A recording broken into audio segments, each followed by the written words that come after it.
Львівський муніципальний мистецький центр. Всім добрий день. Рада вас всіх вітати в нашій тісній прекрасній компанії. І сьогодні я не тільки представляю, модерую. Боже, перший раз я тут, бо частина мого тексту вийшла теж в книжці. Дуже круто. Тож сьогодні ми презентуємо книгу «45 ідей для українських міст». Вона буде знаходитися в арт-центрі. Куратором книги і автором великої частини цих текстів ідей є Мікаель Колвілл-Андерсен, великий друг України, якого ви вже знаєте, з великої кількості класних проєктів, які сталися в Україні вже під час повномасштабного вторгнення, урбаністичних ідей, натхнень і так далі. Рада, що наші шляхи перетнулися, і виникло таке бажання Мікаеля поділитися власним досвідом в розвитку міст і перетворити це в такий мікропосібник, який є дуже натхненним не лише для України, а й для будь-якого міста світу, як вдало зазначено на етикетці. Також для тих, хто хотів придбати книгу, на жаль, в нас їх нема, але так як книг вийшло тільки 300, вони зазвичай зараз поширені в різних громадських організаціях і так далі, є таке побажання для вас замовляти книгу онлайн на сайті Connections, тоді вони будуть швидше додруковуватись. Сьогодні саме той день, коли новий тираж вийшов в друк, і у вас буде можливість взяти ці книги собі і мати їх і показувати друзям, які хочуть відбудовувати Україну або розвивати свої міста, у яких вони мешкають. Щодо моєї частинки книги, яка тут є, я можу присісти, розказувати, так? Оп. Це частина книги, яка є реалізована в буквальному моєму просуванні в житті. Ви зараз знаходитесь в моїй частині книги, бо я пишу про публічні місця. Моєю ідеєю було створити муніципальний мистецький центр, ви зараз в ньому знаходитесь, тому я писала свою маленьку частинку книги про те, що я вже втілила в життя реально і вважаю необхідним для того, щоб міста розвивалися, це створення публічних місць, які будуть куровані. Відповідно, про це ви зможете прочитати далі. А далі я передаю слово хлопцям. Орес, Мікаель. Мікаель – то як головний чоловік у нас. Орес теж дописав свою частину, є учасником зараз нашої команди. І далі будемо говорити англійською. Чи ще Орес скаже українською спочатку? Українською. Ага, окей. Yes. Тоді Орес і тоді Мікаель. Так, добрий день. Мене звати Орес Толеськів, працюю начальником управління транспорту. І є, скажімо так, в темі мобільності, транспорту, урбанізму вже 10 років. І як загалом почалася ця історія, розкрутку перед історією, можна сказати, як ця книжка виникла.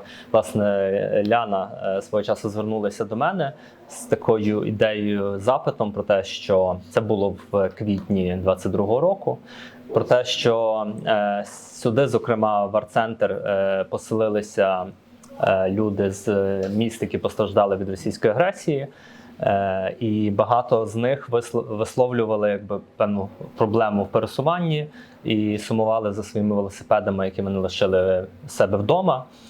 І, власне, Ляна запропонувала мені, як людині, як вона знає, як людині, яка працює з велосипедами в велосипедній тусовці, про те, щоб знайти якийсь спосіб дістати велосипеди і дати можливість цим людям пересуватися на велосипеді. Власне, я отримав такий запит, ми думали, де їх дістати, пробували різні варіанти. І я поспілкувався зі своїм другом також з Києва, який є в київській тусовці з Вадимом Денисенком. Він також, тут є його стаття в цій книжці. І ми, власне, вирішили, була ідея Вадима, що давайте звернемося до Мікаеля. Якраз тоді Мікаель тільки, власне, видавав книжку свою «Копенгагенізуємо» на українській мові. Це, напевно, основна книжка Мікаеля. Вона також доступна на сайті Connections. Дуже крута, і я її рекомендую. Тут якийсь такий певний коннекшн є там між тим. І ми написали імейл до Мікаеля, кажемо, що ми знаємо, що ти підтримуєш Україну в своїх соціальних мережах, але нам потрібні велосипеди в Україні. Є така потреба для переселенців. Це справді такий демократичний, простий спосіб людям пересуватися в новому місці, адаптуватись до нового місця, знаходити роботу. І Мікаель дуже відгукнувся. 10 minutes. I answered in 10 minutes. In 10 minutes. Мікаель, я знаю українську. Мікаель просто відповів на 10 хвилин і каже, це супер ідея, давайте ми її опрацюємо. І насправді, коли ми писали з Вадимом цей емейл, навіть не було в думці про те, що ця історія розвинеться до того, що в результаті буде написана така книжка, як 45 ідей для України. І нам вдалося привезти велосипеди. На сьогоднішній день привезено how many bicycles? 400? First? How many bicycles? Total? 900? Almost 900. 900 велосипедів, які розповсюдились фактично по всіх основних регіонах, які постраждали від агресії, в тому числі частина залишилась у Львові, і ми їх надаємо переселенцям в форматі ініціативи Rover-Rent. Ну і заспойлеримо, що надіємося, що наступного року ми зможемо на базі нашої цієї космічної ідеї вже зробити такий простір, як арт-центр, тільки для шанувальників велоруху і урбаністики. Тако, тримайте свічку, це поставили всі. І буде в нас ще одна дитина. Не тільки книга, а й новий простір для велосипедів. Так. Ну і до мене також звернувся, коли думаю, Мікаель більше розкаже, чому і в нього виникла ця ідея написати цю книжку. Він звернувся також і до мене серед інших людей, про те, чи я не хотів би написати статтю. І я відгукнувся, бо вважаю, що справді є що сказати. І мене також турбує те, як буде відбуватись процес відновлення наших міст, тому що зараз це виглядає що ми не бачимо цього кінця цій війні, але однозначно він настане і однозначно наступить цей час, коли ми почнемо активно відновлювати міста, і краще не чекати до кінця і робити це в останній момент поспіхом, а почати думати про відновлення вже зараз і робити це відновлення, скажімо так, розумно, і думати про те, які будуть ефекти цього відновлення. Тому що, якщо ми подивимося про те, як частина міст були відновлені після Другої світової війни, є багато питань, багато міст навіть жаліють і вважають, що можна було тоді зробити краще. Тоді багато міст відновлювалося саме в такий автомобілецентричний період, і досі багато міст виправляють ті помилки минулого. І тому нам, містам України, те, що я писав в своїй статті, дуже важливо стратегічно подумати, якими ми хочемо, щоб були наші міста. І якщо ми будемо їх, коли ми їх почнемо відбудовувати, щоб ми це робили з думкою про майбутнє, про те, як це місто, як ці речі, які ми будуємо зараз, як вони будуть експлуатуватися в перспективі не тільки 50, а можливо 100, сотні років. І то, чого ми хочемо, яке місто ми хочемо в результаті отримати. So maybe Michael, word to you. All right. So in English, but if we do questions and answers, we can translate after. But добрий вечір. So in January this year, there was a lot of talk about the Marshall Plan that is coming for Ukraine. There was in the news, that people were starting, men in suits were starting to discuss in Zurich and London about what kind of Marshall Plan, to after the Second World War would come into place in Ukraine. And I started to get worried because I saw how so many cities in Europe were rebuilt after the Second World War. And this was a different time, so the focus was on making European cities like American cities. So yeah, there was a lot of American money that rebuilt European cities, but they became incredibly un-European. And I wrote a text to my publisher, Bogdan from CanActions, on the 1st of February, I checked. And I said, man, I'm worried about this.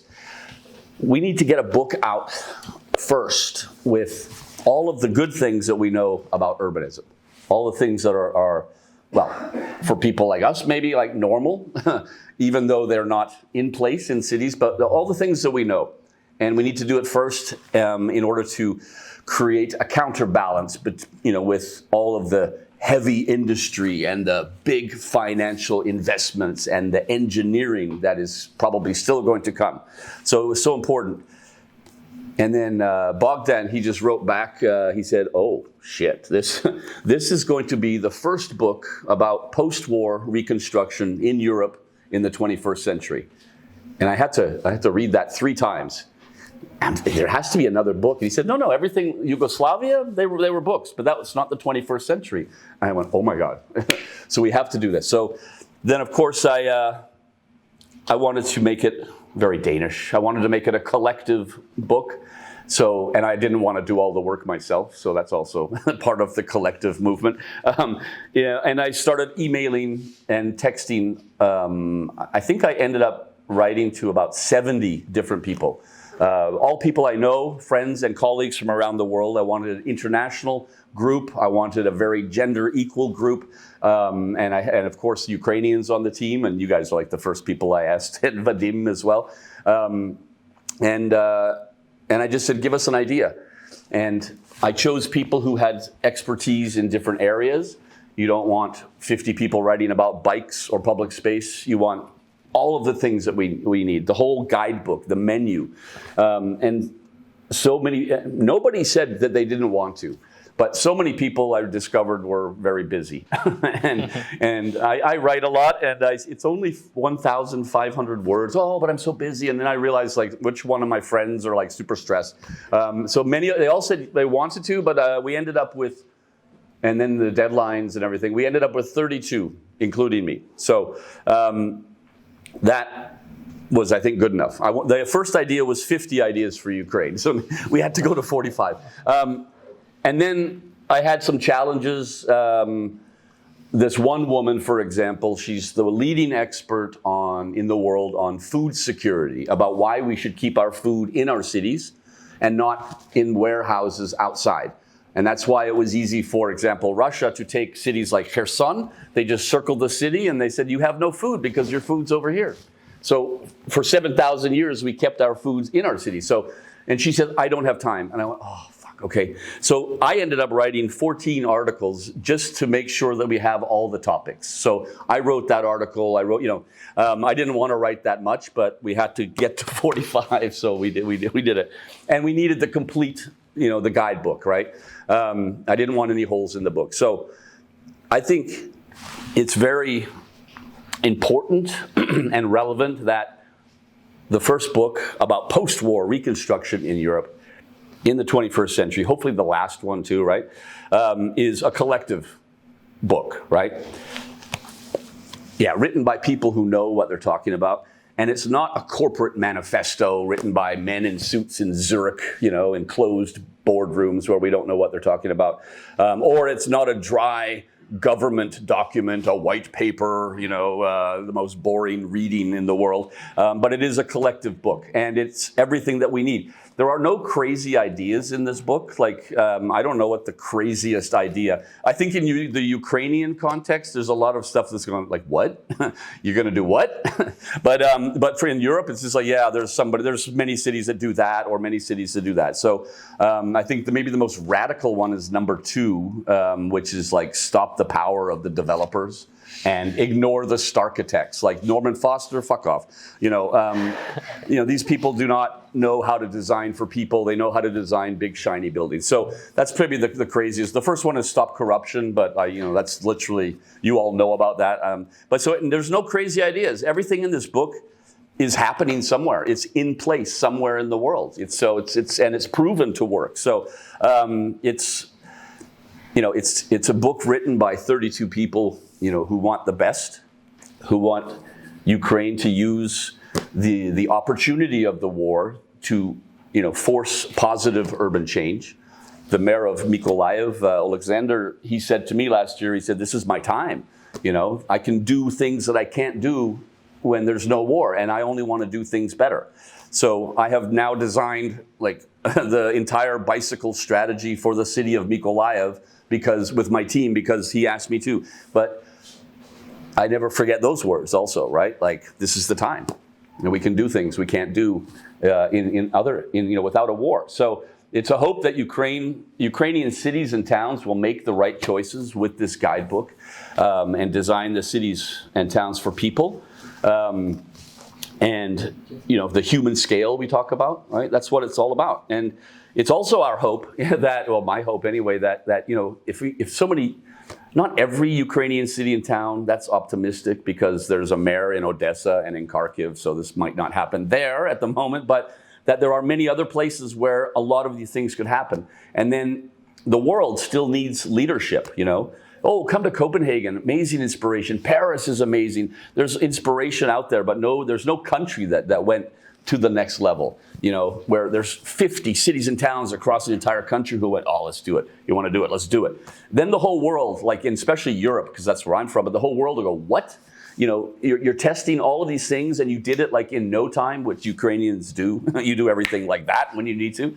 And then the Ukrainian cities and towns, like urban Ukraine could be the leaders that the world needs. We don't have this leadership anywhere, just small scale leadership. So that is a great hope that Ukraine can really go to the next level and also balance the massive investment that's coming with really human scale development in the cities for the children, for the old people, for everybody, If you design for cars in a city, it's bad for everybody except for the people driving cars. If you design for children and, babusa, right? And that makes the whole city better for everybody. So this is stuff that we know, and it's now available for Ukraine. Everybody on my social media is like, why is it not in English? I'm going, because it's kind of important for Ukraine right now first, So we're working on English language, we're working on Danish language and all this other stuff, but it's out now. And if it was an obvious choice also to have Natalia design the book. She designed the other book I published last year, Copenhagenized. And so, yeah, so thank you for that. I didn't pay you, but I hope somebody pays you. Yeah. And sorry, no, we can have this. No, I can speak. It's fine. But the other book, Copenhagenized, I'm showing people like in Kiev. I've been in Kiev for 2 months. I'm going, oh, I have a book. It's coming out. Buy the book. And then I'm on the Can Actions page, and underneath the book is the Copenhagenized. And everybody's going, oh, I have that pink book. And I'm going, oh, that's my book too. But everybody remembers that pink book. Yeah, I saw that at my friend's house. It's amazing. So many people are already noticing this when I'm showing them, oh, I saw that on my friend's Instagram. So the really beautiful and also recognizable branding. So thanks for that. That's cover of every event. Yeah. Cool. But hey, it's for, it's 32 people, including some Ukrainians, of course. But it's a book for Ukraine. Let's hope you guys... maybe not you guys, but maybe you guys. Let's hope that Ukraine takes this chance and makes cities better. Thank you.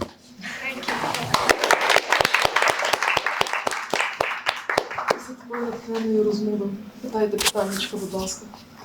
Thank you for the presentation. It was inspiring as always from my side. And I have more suggestion rather than question.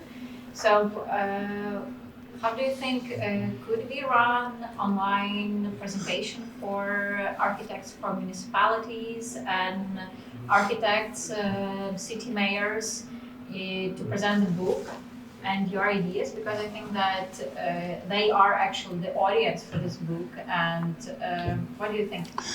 I think, when I spoke at Lviv Urban Forum and there was 700 people and most of them were under 30, I think that's who the book's for. More than the architects who work at cities, except for my friends who know this shit. But yeah, some kind of everything. Okay, the guy Bogdan from Can Actions, all of his colleagues in publishing, they're going, how did you do that so fast? Nobody, it's the fastest book probably in the history of Ukraine. because I finished writing, send, translation, and everything went so quick. So there hasn't been a lot of time to do more than that, but now we have time, right? So yeah, I think, first of all, if you buy the book, what I've been doing is holding up the book in front of like shit and, click, and this is idea number 72. Here's an example of why that's bad. So we're hoping for a lot of social media, but also not just promoting the book, but oh my God, I never noticed that was bad until I read chapter 42, right? Boom. But doing something more online, yeah, absolutely. We can figure that out. I'm going home now after 2 months, but I'm coming back in like 3 weeks or something, so there's still time for that, yeah. The next book, sorry, we're actually, yeah. No, I don't know, yeah, it's my book, I can say it. The idea is, and it's only an idea, is that we want 100 more ideas for Ukraine, except we want to ask the people of Ukraine.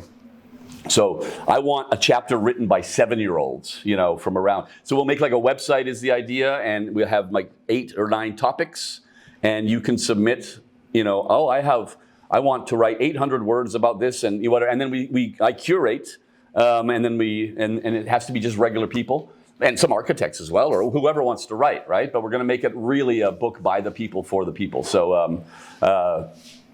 sorry, I just mentioned that. But yeah, if you're asking that if we're going to do something, some kind of online thing, then yeah, we can do that. Yeah. How long did it take you to produce all this?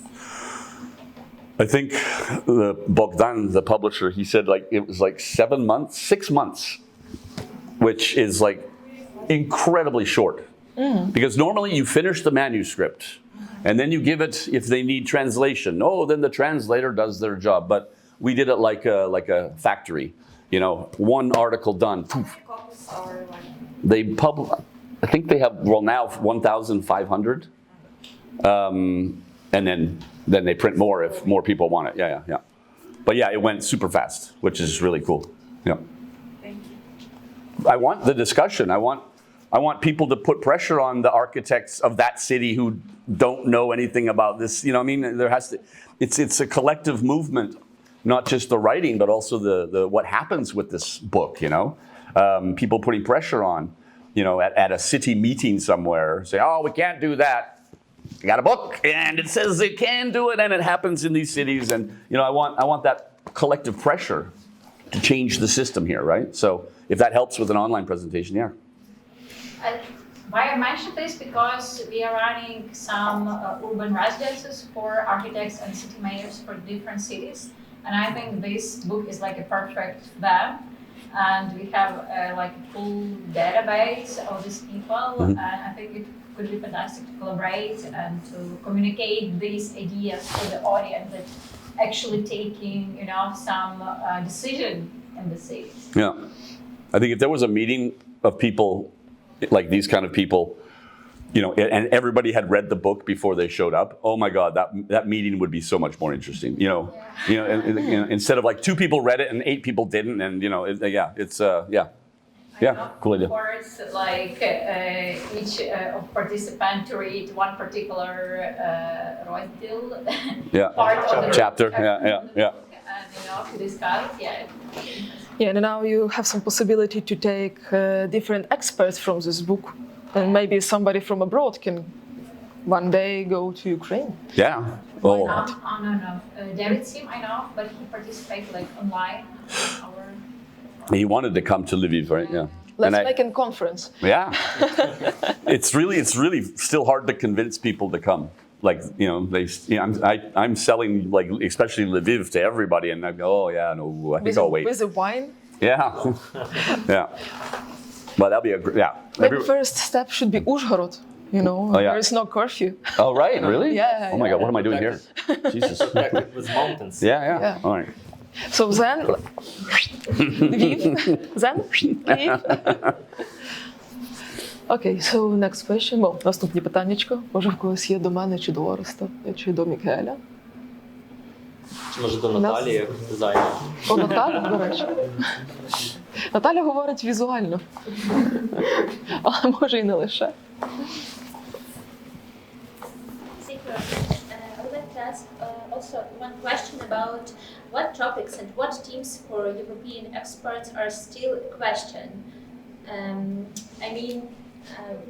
What topics are still under research and what are still a question for them that they haven't an answer for the question of war context in Ukraine?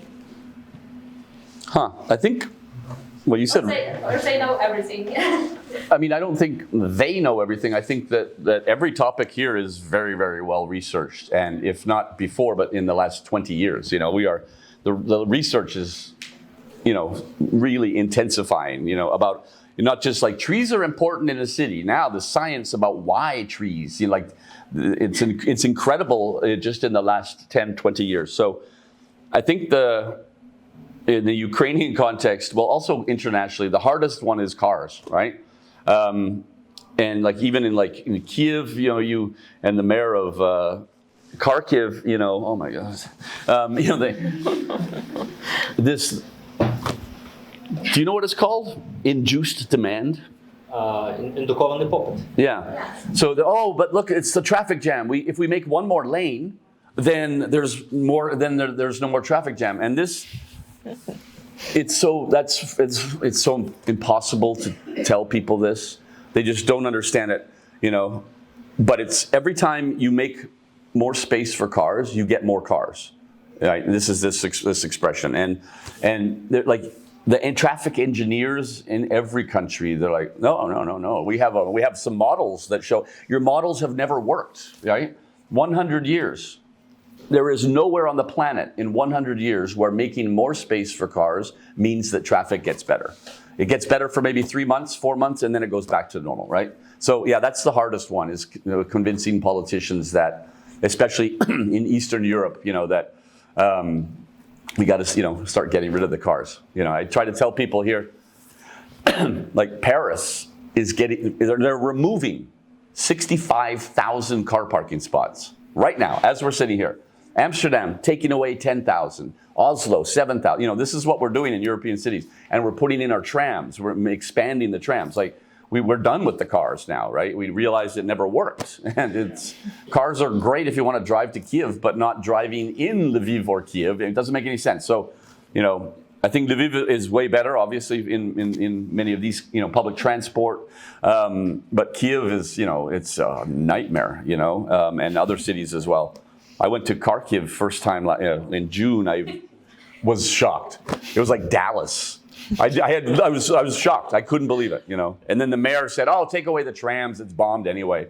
Like, in Europe, everybody's going, excuse me? Like, you build trams now. You don't take them away, right? And Klitschko doesn't give a shit about his trams, and it's weird in Kiev. Like, the metro is packed with people all day.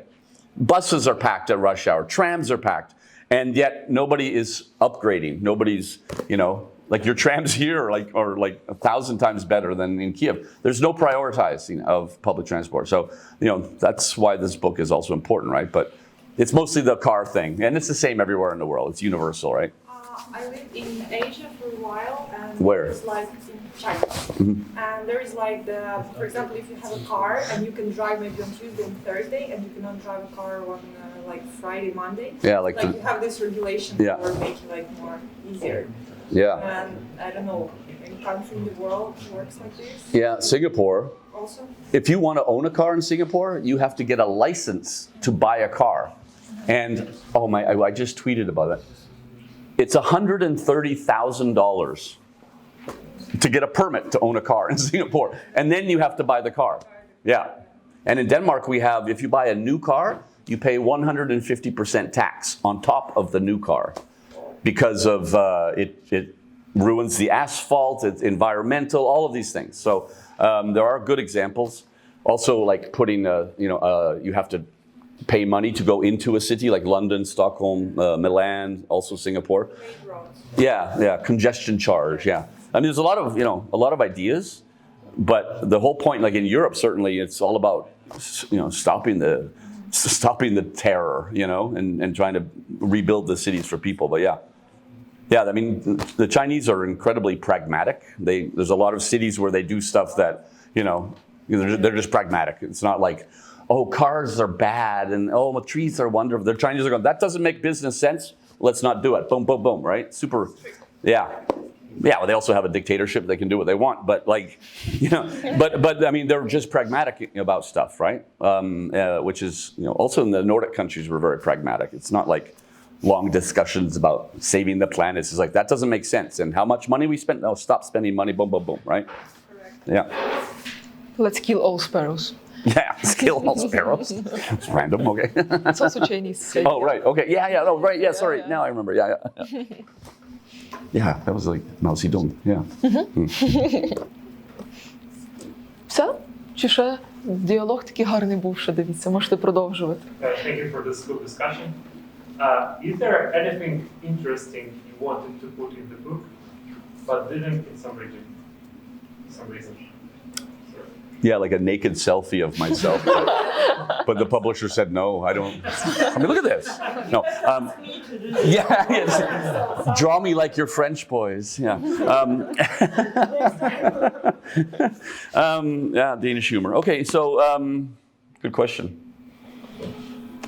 I wanted, there's like a chapter about mobility, and there's, you know, an expert from America telling you to keep your damn trams and trolley buses, mayor of Kharkiv.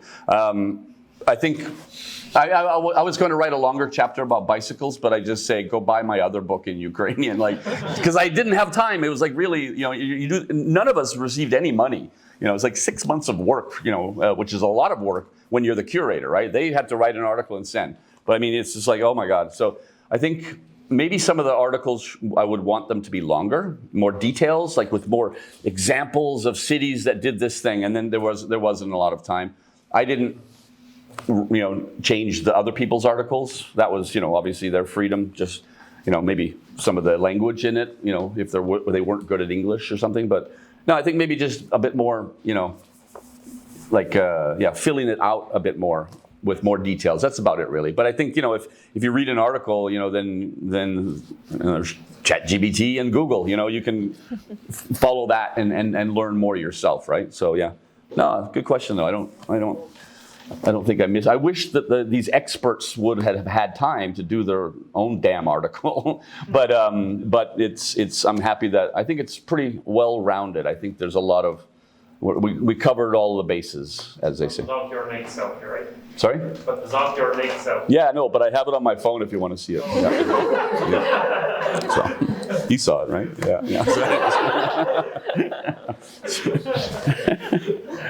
I'm wondering how it was to Are you about the selfie or what? No.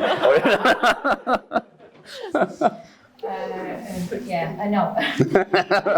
But maybe. No, I'm just kidding. I was wondering how it was to curate like Ukrainian pieces, chapters from Ukrainian authors. I mean, you speak Danish, English, and you use, I don't know, Google Translator, how the process, you know? Like, if you ask the right people, you don't have to worry about what they write, you know. Well, you were a bit tricky with you. Like, I you know, I knew their topics. Some people I said, please write about this. You guys, I just said, what do you want to write about, right? Well, we had like first idea from you to write a little chapter, what it would be about. A pitch, Yeah. Then it was like, okay, believe in you, let's go. Yeah. So then the Google Translate, you know, that's easy enough. I don't have to, you know, spell check the Ukrainian. I just have to say, oh, okay. What the hell are you talking about, Liana? No, but no. Then that, you know, so I knew the topic in advance, so that was no problem. And like the friends, like these two and Vadim Denisenko, I didn't have to worry. There was some guys in Odessa, that I know, architects. So I had to just maybe read theirs a little bit more to make. Also, it's a curation, right? Okay, you know, you can't say the same thing as the other. You know, I mean, there has to be like I have to make sure that everything is separate, right? And there's no overlapping between topics. I think there's only 2 articles that overlap. Well, there's 2 articles about energy transition, like going to sustainable energy, wind, and so, you know. But they're 2 great writers, so it doesn't matter. So yeah, it wasn't that hard. And like I said, I know everybody. Like everybody are friends or colleagues. Or both, right? So you kind of know what they write about already or have read their work, so then it was easier to do, right? If it was people I didn't know, then it would be probably more difficult, you know? Yeah. you have your favorite chapter? Like, you feel that this one is a golden. Like, Yeah. And it's yours. Nope. It's one of my best friends in the whole world, and she is. Yeah, I'm trying to find it. Hang on. She's like literally one of the most brilliant minds that I know. She's Danish. She lives in Barcelona. Chapter 7, page 44. Democratic design. That's maybe some crazy shit for Ukraine.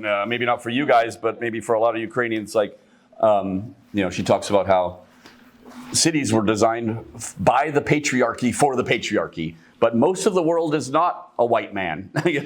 It's kind of like, why don't we design for everybody? She talks about LGBT, but also just democratic design, designing for everybody in the city. So she's a real super strong woman, and so that's kind of maybe one of the more radical kind of parts of it are more radical. But yeah, that's my favorite. She's great. Yeah. I will read first. Good. Yeah, you should. See? And what about you guys? Do you have your favorite? А я ще не читала. You haven't read it yet? Я тільки знаю свій розділ. У нас була презентація в Києві тиждень. Не тиждень? Це який тиждень? Це вихідних. Цих вихідних. Як швидко йде час. Так, і це була дуже епічна презентація в бурсі. У нас було тільки 3 авторів, на жаль. 4 разом з Мікаелем. Так, і ніхто нічого не встиг поговорити про книжку. Все понеслось само по собі. Тому що важко сказати, які наші улюблені частини, але прийдіть за тиждень, і ми обов'язково з вами поговоримо. Well, if those of you who buy the book, and you read it, then you can come back and have a reading discussion, like a book club. I like chapter 12. Are there any ideas about the villages in Ukraine? It is, every time I talk about the book, I say Ukrainian cities and towns, right? I think that a lot of, it's an urban book, right? Otherwise it's 6 times, well, not 6 times, but it'll be longer, right? And me and the people writing we work in cities. But I know for a lot of the ideas, better public space. You guys are working with Hormata, and I'm doing a lot of other projects in Ukraine, and creating a town square in that 1,000-year-old farming village. Maybe they have a church as the center of the town, but maybe making some public space also to gather if there's a bombing. So a lot of that. There's a lot of wake-up calls. Hey, we should have that, And certainly with bikes, we saw so many people, leaving Mariupol and other cities, trying to find a bike, trying to get away last year, right? And so the designs I'm doing with Mykolaiv, for example, have like evacuation routes, make sure that people can get out if the Russians come back, right? So a lot of these things apply, I think, to all towns. Villages as well. So yeah, maybe not everything. Parking reform, maybe they don't need that in a village, but many of the ideas about public space and democratic design, I think a lot of these things apply to cities and towns and villages. Yeah. I think if you're from a village and you read the book, you'll be going, I don't care. Oh, that's interesting, Yeah. All right, cool. І можу проанонсувати, що ми запросили з Мариною якраз громаду, з якою ми зараз працюємо. Це Красний Кут, село, не село, це містечко, чи це все-таки село? Коротше кажучи, це ОТГ. І вони придумали зробити з хати Мазанки простір для спільноти. Це дуже-дуже крутий кейс з глибоким корінням, з класним майбутнім, зі збереженням всього стабільного, що у них було, з пошуком найкращого, що є у них в автентиці, з продовженням ідей, які народжені в тому селі, харчування, різних чеснот, які вони познаходили і збирають разом, вони це виплекують, викохують. Це надзвичайно органічний простір, який якраз свідчить про гармонійний розвиток цього села. І надіюся, що вони про це село і про це містечко, взагалі про цю Мазанку розкажуть тут. Це Красний Кут, Харківщина, і, напевно, це може вас теж надихнути до того, що таке українське село, яким воно може бути для самих людей, які раптом згадали, що вони 30 кілометрів від російського кордону і чого вони тут досі разом. І виявляється, що це важливо. Тому що в селі часто дуже є такі якісь простори, які не використовуються, які покинуті, там старі палаци, клуби зруйновані і так далі. Класно теж будувати там якусь спільноту. Та абсолютно. Такого дуже багато, як виявилося. I'm also working on a project in Mykolaivsk Oblast, again with sustainable but also traditional architecture, different from the ones you're up in that region, but like, you know, straw and clay and grass roofs, you know, like stuff that just worked for 7,000 years. And it's a very small village, but everybody there seems to be, they like the idea. They get also a new home because it was flattened by Russia. But that's also just like so cool that, you know, revisiting, it always happens in a crisis where of any kind, war or disaster, you know, people go back to things that were familiar, like, you know, and sustainable architecture is cheaper if you need to build it fast, and then it's also the national pride. This is how we used to build, you know, that it's really a cool, so many of these projects like that, and Mykolaivsk is really cool. Yeah, I like it. We had a joke that when this full-scale attack started, more and more families started to make Pascha at home, you know, so everybody started to like, who I am, and started to search it inside themselves. Also in Iceland, they went bankrupt, like, I don't know, 10 years ago, 15 years ago. The whole country just went, you know, broke. And then nobody had any food. Everybody's like, you know, no money for food. So everybody just went back to like traditional Icelandic food, and they still eat it now, but like, you know, it sends you back to a good place, a safe space. And if it's architecture like this, then it's just good for the future also, right? And also your own national food and everything, yeah. Food and alcohol. Food and alcohol, yeah. Yeah. Okay, tell the story why this has a boy in this book. Yeah. I met her at a bar in Lviv. She's a famous young Ukrainian poet. Okay, no, wait. And then, but I thought, why not? Like, why, you know, urbanism books, man. You know, it doesn't have to be boring, right? So I asked her if she had on Instagram, if she had a poem she could donate for this book. I think it's, you know. This one is done specially for this book. No, she wrote it like she left at the beginning, and that's she actually wrote it in English. And I had to have somebody translate her poem into Ukrainian. It's kind of funny.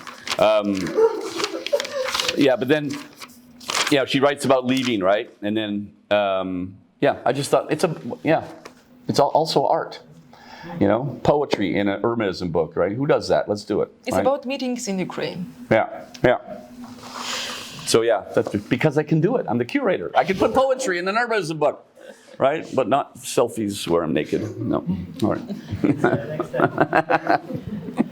Так що дякуємо вам за зустріч. Thank you for meetings in Ukraine. Thank you.